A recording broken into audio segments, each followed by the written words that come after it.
सुनील जी, मेहनत तो बहुत हुई है, दोनों तरफ से हुई है। कांग्रेस पार्टी तैयारी के लिए मेहनत कर रही थी और भारतीय जनता पार्टी ने इस कार्यक्रम को रोकने के लिए भी सारे घोड़े खोल रखे हैं। पूरी मेहनत बराबर से आपके साथ वो भी कर रहे हैं।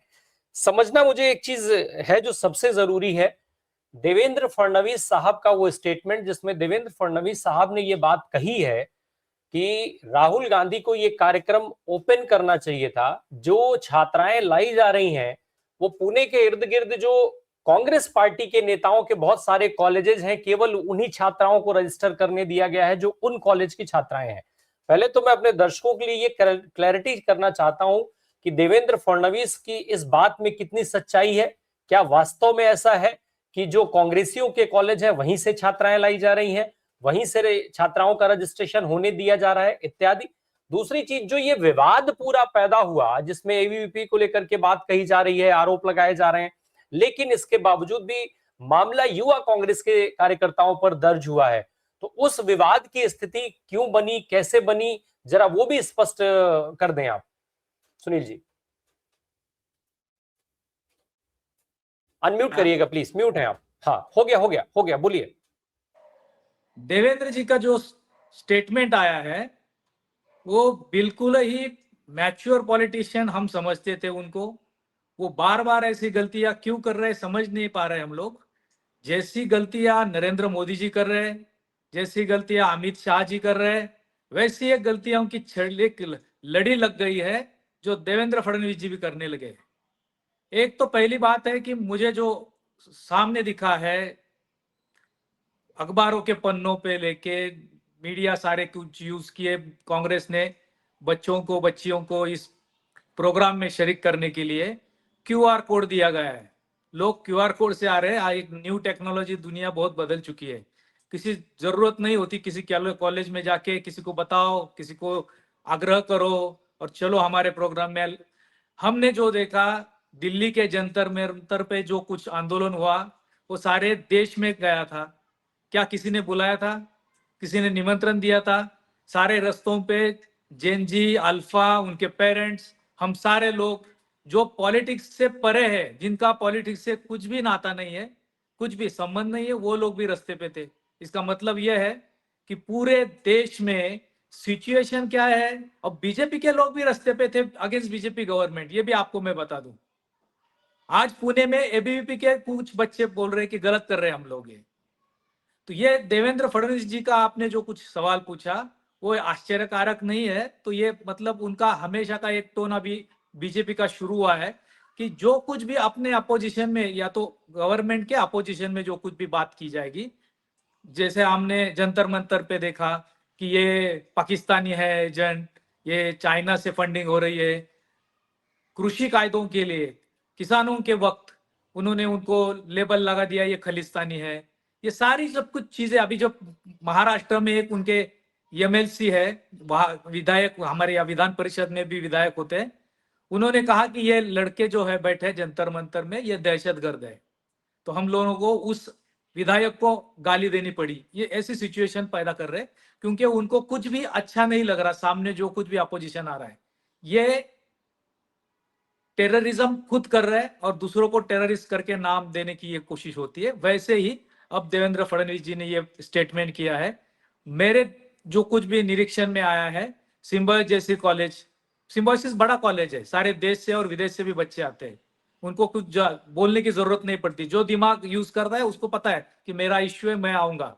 इसी को लेके मैं आपके वो सीओईपी जो कॉलेज है, वो बच्ची का जो आपने जिक्र किया कल रात का ये है। तो जैसे ये अलग अलग कॉलेज है, ये Poona Oxford of the east कहा जाता है, इसलिए कि देश से, महाराष्ट्र से, विदेश से यहाँ स्टूडेंट्स पढ़ने आते। 20 लाख से ज्यादा स्टूडेंट्स यहाँ आते। उनको क्या हर स्टूडेंट्स क्या कांग्रेस के विधायक का या कांग्रेस के मंत्री का, एक्स मिनिस्टर का या कांग्रेस के नेता का थोड़ी होता है। यहाँ सिम्बॉयसिस है, एमआईटी है, ये सारे पब्लिक डोमेन में प्राइवेटली ओन्ड, जिसको हम डीम्ड यूनिवर्सिटी कहते हैं, बड़े यूनिवर्सिटी को उनको अभी दर्जा मिला है। ये कॉलेजेस अपने प्राइवेटली ओन्ड है, प्राइवेटली काम करते हैं। इनसे कोई, मुझे तो नहीं लगता, यहाँ मैं पूना में 40 साल रह रहा हूँ, कभी कभी दिखा नहीं कि कांग्रेस के नेता की ओनरशिप उन पे है। नंबर एक। नंबर दो, आपने जो बात कही कि कल का जो कुछ हुआ है इंसिडेंट, मुझे लगता है कि ये जैसा अभी वो न्यूटन का लॉ है, टिट फॉर टैट जो होता है, आपका एक्शन का रिएक्शन। अभी जैसे विद्यार्थियों की सारी कुछ समस्या है, नीट एग्जाम से लेके 40-40 पेपर्स इस महाराष्ट्र में गए 12 साल में 13 साल में लीक हो चुके हैं। इस मुद्दे को लेके एबीवीपी ने सचमुच का एक एक्चुअल आंदोलन छेड़ना चाहिए था। क्या एबीवीपी ने ये किया? नहीं किया। ये कल जो कैमरे पे लड़कियां आई, कुछ बच्चे आए, वो हाफ ऑर्फनेज है, मतलब किसी की माता है, वो उस पर पाल के पोस के बड़ा किया है। अब ये इंजीनियरिंग अच्छा बड़ा कॉलेज है, ये स्टेट गवर्नमेंट का बड़ा कॉलेज है जिसे डीम यूनिवर्सिटी का दर्जा है। ये सारे बच्चे वहां इकट्ठा हुए थे, उन्होंने अपने अपने प्रश्न सामने रखे मीडिया के सामने, और मीडिया के सामने रखते हुए उन्होंने कहा कि हमको स्कॉलरशिप नहीं मिल रही, हमारा अभी जो विकर सेक्शन के लिए जो प्रावधान है फीस कम रखने का, अभी वो बढ़ रही है। हर साल प्राइवेट कॉलेज के लेवल पे गवर्नमेंट कॉलेज की फीस शुरू हो गई है। इसका मतलब क्या है? तो ये बच्चों को, गरीब घरों के बच्चों को सीखने का मौका नहीं मिले, इसकी व्यवस्था खुद गवर्नमेंट कर रही है। आज ही राजस्थान गवर्नमेंट ने बोला है कि आप, जो कॉकरोच पार्टी ने वहां पे आंदोलन किया था कि स्कूल देखने का, जो कुछ उनका निरीक्षण करने का, 611 स्कूल ही बिल्डिंग ही नहीं है। ये रिकॉर्ड पे अगर गवर्नमेंट बोलती है तो रिकॉर्ड के पीछे क्या क्या होगा ये हम लोग समझ सकते हैं। वैसे ही तरह से अभी ये बच्चियों ने अपना प्रश्न रखा था कि हमें 1 साल हो गए, हमारा स्कॉलरशिप नहीं मिल रहा है। सारे पूना के आसपास के बड़े बड़े कॉलेजेस में, सारे कॉलेजेस के लिए गवर्नमेंट का फंड आता है, 1 लाख करोड़ रुपया का प्रावधान किया है बजट में, सबको पैसा मिलता है, लेकिन इस गवर्नमेंट पॉलिटिक्स को नहीं मिल रहा है। इसका मतलब यह है कि कुछ गबन हो रहा है। तो ये अगर कोई पूछे, राहुल गांधी जी के सामने जाए, वो वहां से कुछ आवाज दे, जैसे हमने आज कल देखा कि वो 7 घंटे खून पसीना बहा के उस कॉकरोच पार्टी के जंतर मंतर के आंदोलन में बैठे लड़के के लिए एफआईआर दर्ज किया उन्होंने, कुछ भी करके, क्योंकि 1 महीने से वो एफआईआर दर्ज करना भी नहीं चाहती थी गवर्नमेंट, और जो दिल्ली के गवर्नमेंट, दिल्ली का होम मिनिस्ट्री अमित शाह जी के पास है। इसका मतलब यह है कि ये सीधे दोहरा सब कुछ चाल चलन चल रहा है। तो ये बच्ची को धमकाया गया वहां पे, एबीवीपी के लड़के लड़कियां जाके उनके रात को हॉस्टल में, लेडीज हॉस्टल है, उसमें घुस गए। उन लड़कियों ने, एबीवीपी के लड़कियां आए, इसलिए एनएसयूआई के बच्चों को फोन किया, वो वहां गए और वहां जो कुछ होना था हो गया। लेकिन जहां उस वक्त जो कुछ भी हुआ, अभी 50 से 60 एनएसयूआई के लड़कों लड़कियों पे केस दर्ज की गई, एफआईआर दर्ज किया है। एबीवीपी के लड़कियों पे क्या किया है? तो कुछ नहीं। तो अब जो आपका पहला शब्द था, देवेंद्र फडणवीस जिस राज्य के मुख्यमंत्री भी है और गृह मंत्री भी है, पुलिस उनके उंगलियों पे नाचती है।